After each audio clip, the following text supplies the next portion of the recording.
पक्ष आणि पार्टीच्या टिकण्यासाठी पक्ष आणि पार्टी एकत्र राहण्यासाठी त्यांच्यामध्ये कायदा होणं गरजेचं आहे. कायदा की आपल्या मर्जीप्रमाणे कोणीही पक्ष बदलणार नाही. सत्ता आणि पैसा याच्या लालचमध्ये येतात, इकडलं तिकडं तिकडलं इकडं, आणि त्याच्यामध्ये मनमर्जीप्रमाणे सत्ता बदल काम होतं. बरोबर नाही.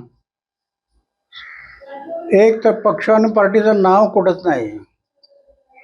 पक्ष आणि पार्टी घटनेमध्ये कुठं लिहिलंय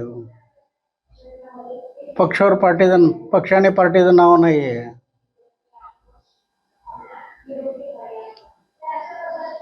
म्हणून चारित्र्य लोक, जे चारित्र्य लोक दिसतात, अशा लोकांना जनतेने वोटिंग करावं, मग गडबडी होणार नाही.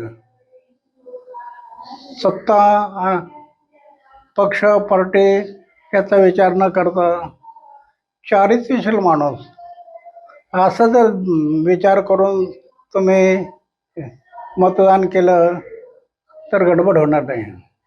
होणारच. स्वार्थासाठीच चाललंय. सत्तेतून पैसा, पैशातून सत्ता, हे सत्तेसाठी चाललंय. समाज आणि देश डोळ्यासमोर न राहिला नाही. माझ्या देशासाठी, माझ्या समाजासाठी काही करायचं मला, असं डोळ्यासमोर राहिलं नाही.